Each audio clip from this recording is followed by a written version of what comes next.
আপনি কি হযরতে আইয়ুব আলাইহিস সালামের চেয়ে বেশি অসুস্থ হয়েছেন?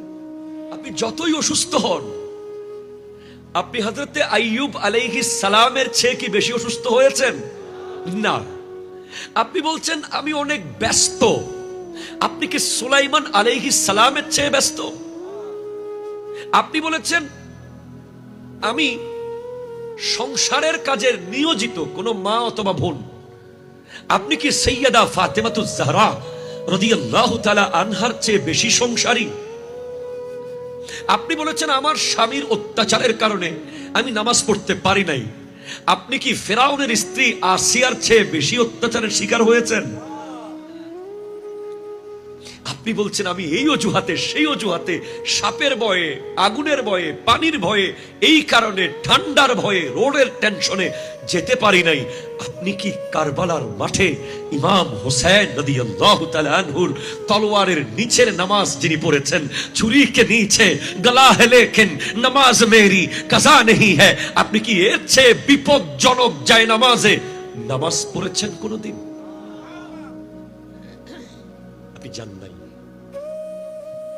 আল্লাহ আপনাকে দেখতে চেয়েছে কোরআনের তিলাওয়াতে। চেয়েছে কিনা বলেন?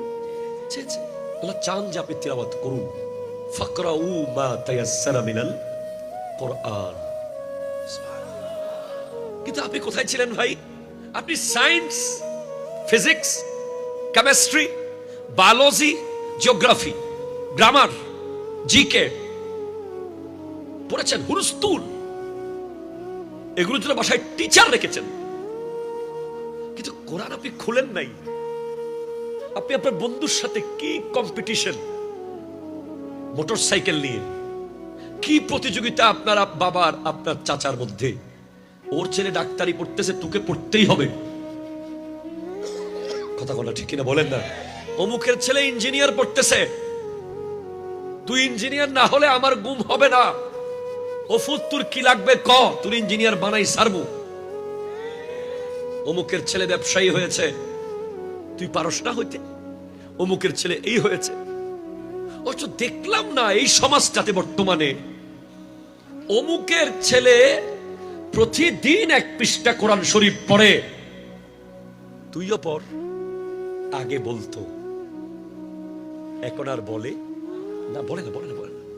অথচ আমার নবী বলছেন লা হাসাদা ইল্লা আলা ইসনাইন, 2টা বিষয় ছাড়া অন্য কোনো কিছু নিয়ে তোমরা একে অপরের সাথে কম্পিটিশনে, প্রতিযোগিতায় জড়িয়ে যেও না।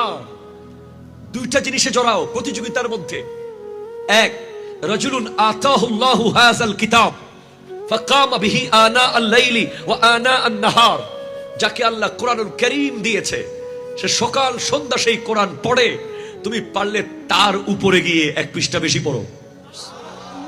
2, রাজুলুন আতাহুল্লাহু মালান ফাতাসাদদাকা বিহি আনা আল-লাইলি ওয়া আনা আন-নাহার, একজন ব্যক্তিকে আল্লাহ সম্পদ দিয়েছে, তুমি পারলে তার মতো দানবীর হও। একজন ব্যক্তি মসজিদে টাকা দেয়, মাদ্রাসায় টাকা দেয়, মাহফিলে দেয়, যেখানে সেখানে দান করে, তুমি পারলে তার উপরে যাও, তার চেয়ে বেশি বড় দানবীর হও।